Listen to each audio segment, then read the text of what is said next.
औज़ुबिल्लाहि मिनश्शैतानिर्रजीम बिस्मिल्लाहिर्रहमानिर्रहीम। अल्लाह पाक को दो गोंठ बहुत ज्यादा पसंद है, एक गुस्से का और दूसरा सब्र का। कुछ लोग अपनी आकड़ की वजह से अपने मुल्कों को भी तबाह कर लेते हैं और दूसरे मुल्कों को भी तबाह कर देते हैं। जब इंसान के अंदर ईगो आ जाए, चाहे वो फैमिली के अंदर हो, चाहे गांव के अंदर हो, चाहे शहर के अंदर हो, चाहे मुल्क के अंदर हो, चाहे उस मुल्क का जो सदर है उसके अंदर हो, तो भाई के सिवा और कुछ नहीं। जो आदमी झुक जाता है, जैसे बुजुर्ग मिसाल देते हैं कि जो पौधा झुकेगा और फल भी उसी को ही लगेगा। अपने अंदर आजिज़ी पैदा करें, अपने अंदर ठंडक पैदा करें, अपने अंदर से गुस्से को खत्म करें, अपने अंदर से ईगो को खत्म करें, अपने अंदर सब्र पैदा करें, अपने अंदर एक ठंडा मिजाज बनाएं। अब देखें ना, इंडिया और पाकिस्तान की जो जंग थी कुछ दिन हुई, अल्लाह करे कि ये दोनों मुल्क जो हैं आपस में मोहब्बत और प्यार से रहें। मैं थोड़ा सा फलस्तीन और इसराइल की तरफ ही जाता हूं, तो आप देखें दो लीडरों की ईगो की वजह से तबाही का मंजर बन गया। बहुत खूबसूरत बात किसी ने कही कि 1 लीटर दूध के अंदर थोड़ा सा नींबू का हम एक कतरा फेंक दें तो सारा दूध खत्म हो जाता है, खराब हो जाता है। ऐसे ही लीडरों की इना से अपना भी मुल्क तबाह और दूसरे का मुल्क भी तबाह। मैं मजहब की बात नहीं करता, मैं एज ए इंसानियत बात करता हूं कि हम किस तरफ जा रहे हैं। जो लीडर होता है ना किसी कौम का, वो मां और बाप का किरदार अदा करता है। कहां लिखा हुआ है कि मां और बाप अपने ही बच्चों को ज़िबा करना शुरू कर देते हैं? मैं इंडिया से बात शुरू करूंगा। इंडिया के अंदर, गुजरात के अंदर क्या हुआ, मोदी के कहने के ऊपर वहां पे कत्ले आम हुआ, कितने लोगों की जानें गई और वो भी तारीख के पन्नों में लिखा हुआ है। उसके बाद किताब बंद हो गई। आगे चलते हैं, 84 का जो दंगा हुआ, हमारे जो 6 भाई हैं, बहनें हैं, माएं हैं, बच्चे हैं, उनके साथ क्या हुआ? वहां भी यही था कि उनकी जो इबादत करने की जगह थी वहां पे अटैक किए गए।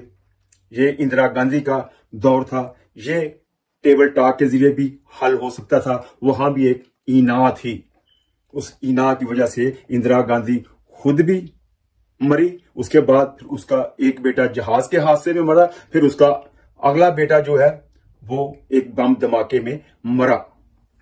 हमें उससे सबक लेना चाहिए। इंडिया के जो लोग थे, पंजाब के, वो जो थे इंडिया के सिटीजन थे और उनके साथ क्या सलूक हुआ? वो यही कहते थे ना, हम आजाद रहना चाहते हैं, हम लहदा अपनी कंट्री बनाना चाहते हैं। उनका हक था, रेफरेंडम कराते, अगर वो रेफरेंडम जीत जाते उनको लहदा कंट्री बना देते। इसको कहते हैं इंसानियत। आगे चले, कश्मीर में क्या हो रहा है?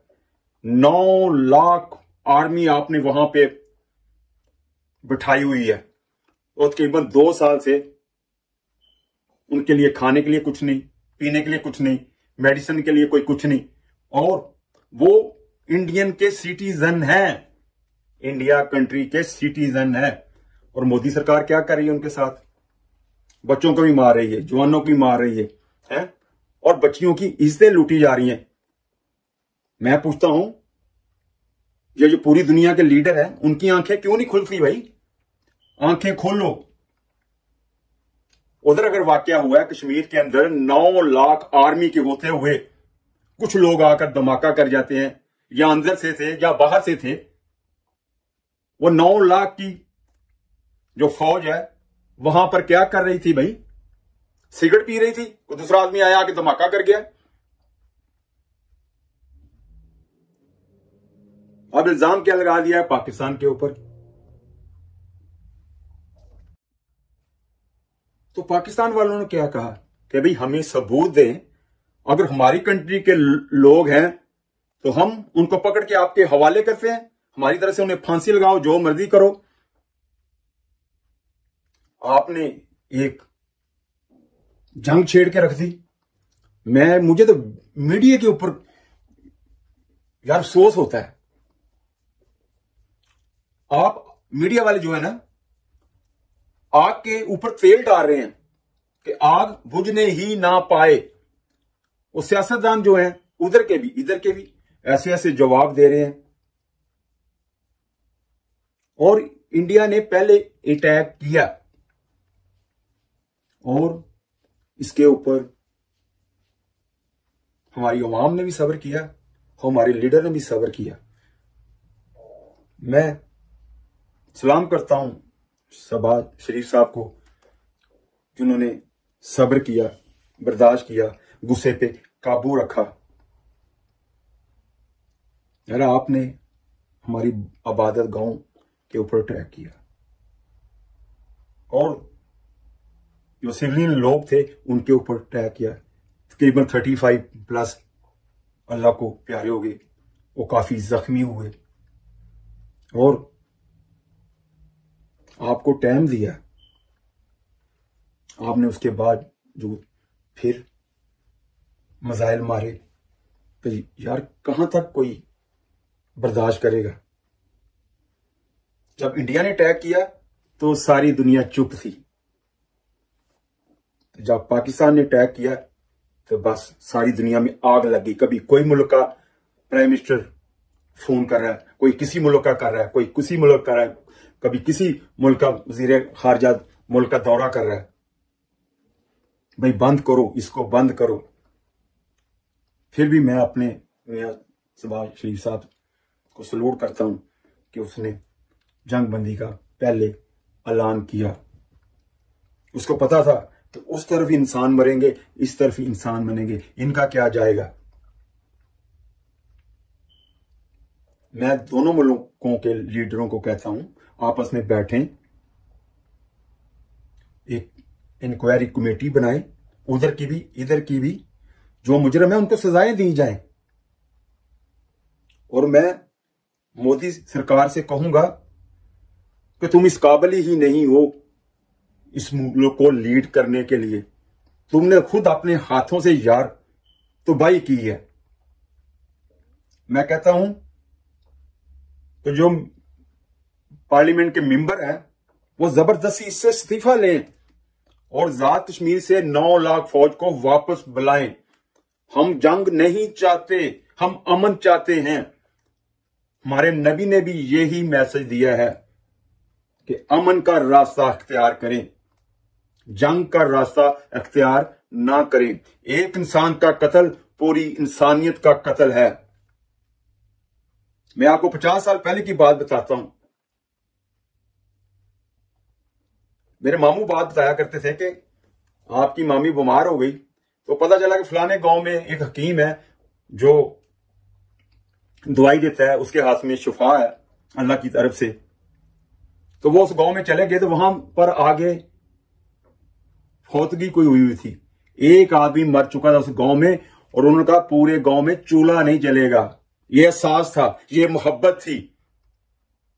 आप अपने ही मुल्क के सिटीजन जो है उनको अपने हाथों से मार रहे हैं और फिर कहते हैं भाई मैं एक अच्छा लीडर हूं।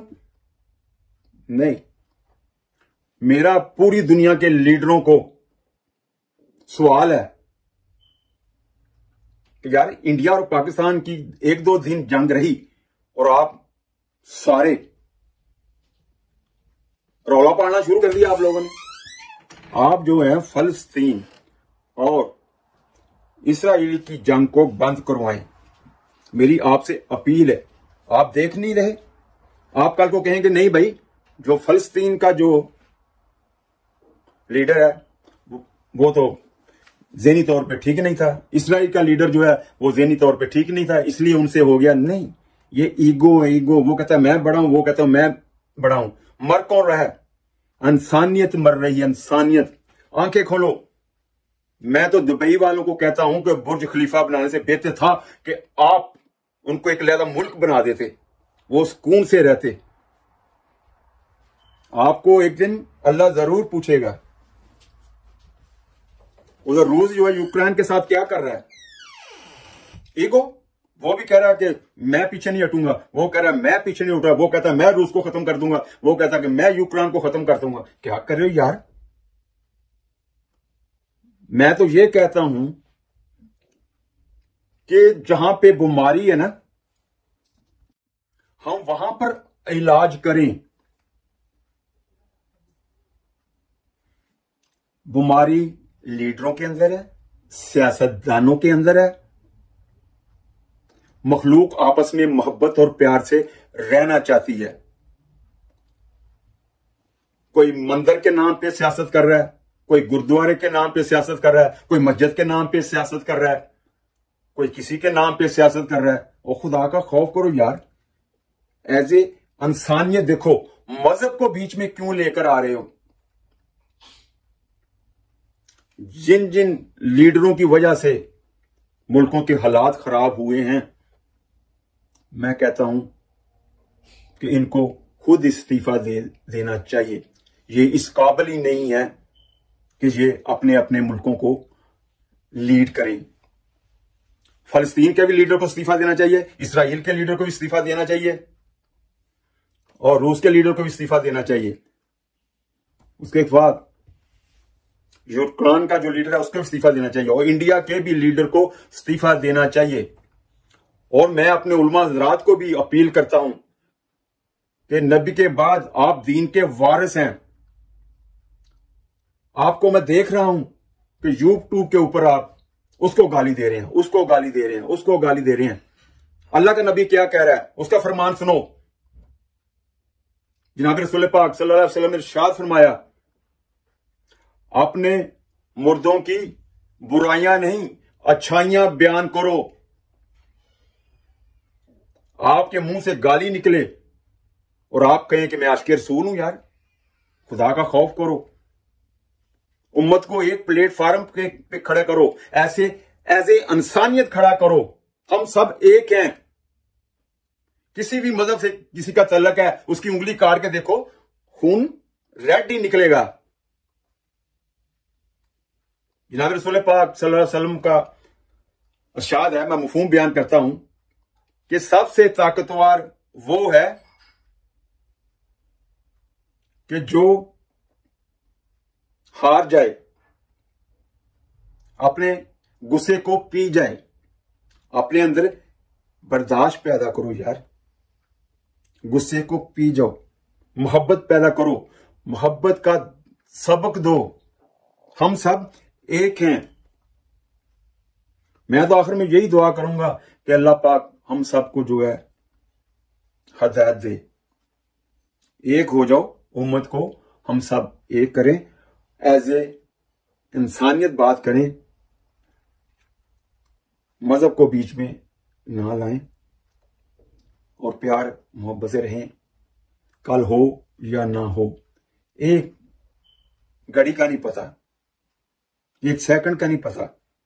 यार हम मर जाएंगे ना, अपने जिस्म से ऊपर से ना मक्खी नहीं उठा सकते, और बातें हम कितनी कितनी बड़ी करते हैं। जब मर जाना है तो कोई अच्छा काम करके जाएं, किसी को खुशी दे के जाएं। इसी के साथ हम आपसे इजाज़त चाहेंगे। अस्सलाम वालेकुम रहमतुल्लाहि व बरकातहू।